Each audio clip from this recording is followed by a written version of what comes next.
Hey guys, it's Nicole, and today I did these nails that are kind of back to school nails, but kind of not, because they've got those cute, like kind of nerdy geek style glasses on my ring finger, but then I also wanted to use this Not Your Babe image. And I also did an ombre with gel polish today, so if you want to see how I did it, keep on watching. So for my colors, today I'm using gelaze, this'll do nicely, and as per usual, Madam Glam Perfect White, because white's always a nice base color for some nail art. I applied that to each of my nails, and on my middle two fingers I applied white as a base, and then I'm doing a gradient. So I put whatever color on the bottom, so I did the pink and then the white, and then I put the other color on top, just like you see here.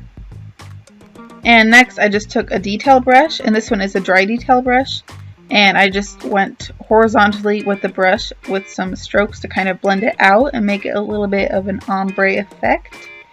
And pretty much just play with that till you're happy with it, and then clean up the edges and cure it. And then I did a second coat. The only difference is with this coat I did dip the fine line detail brush into some acetone before I blended it, and you could also use rubbing alcohol just to kind of help it blend a little bit better. And I feel like the liquid just kind of also gives you a finer tip. So that's how I did this ombre effect. It's not going to be a perfect ombre, but it does kind of give the illusion, especially since I was stamping over it and such. And then taking the Max Estrada Shiny No Wipe Top Coat and applying that to all of my nails so I could put on some pigment. Which I'm no good at pigments and chromes, they just don't tend to work out for me, so...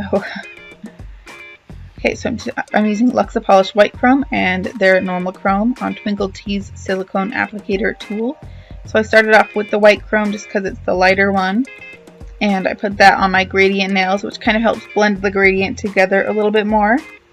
And then when I stamped on top of it, it also kind of gives it a nice effect. So it really does look like a nice gradient in the end. So this white chrome just gives it a little bit of a sheen, which isn't really visible in pictures, but you can see in person, like when you move your fingers, you can see a bit of a sheen just like you can on the camera right here. And next I'm taking the Luxa Chrome on the same applicator tool, and I was kind of going for a rose chrome kind of look, but this chrome's really like, I don't want to say heavy, it could just be my heavy-handedness and using the silicone tool, but in the end it really comes out silver, which is fine. It still looks really cute, but I don't know, if I would have maybe used a red polish, it might have come out more rose gold, and then if I used like my finger to apply it or a makeup sponge or something a little bit different. But, you know, chrome's something I have to experiment with because it never comes out perfect for me. So, I mean, I don't think it comes out perfect for anyone. Chrome's just, it's like the French tips, like the acrylic white French tips. Those are really, really hard to do, as I've discovered in nail tech school. That's what chrome's like for me. That's like the struggle of the nail art world, current trends. Anyway, then I dusted all of that powder off. And then I top coated it with just the same top coat, which is also kind of a problem because the top coat can kind of ruin the finish a little bit. So, you know.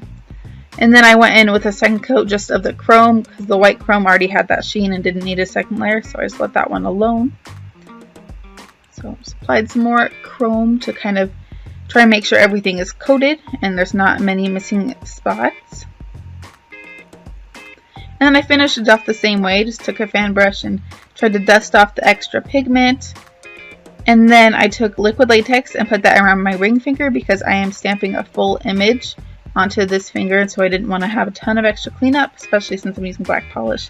And I'm taking BM P105 for this Not Your Babe image, and I put that on my middle finger. And then I took BP L012 for this cute glasses image, and I put that one on my ring finger. And I went ahead and cleaned up, which I forgot to film that part, and then top coated everything. And before I cured that top coat, I added two little rhinestones into the chrome nails just to add a little bit more flair into it. And then once that was cured, I added one final layer of regular top coat because no white top coat can peel sometimes, so didn't want that to happen. And that was it. So here's the finished look. Thanks for watching, guys. If you have any comments, leave them down below, especially if you have tips for chrome powder, because chrome nails are my thing. But this link's in the description down below, so check them out. Thanks for watching, guys.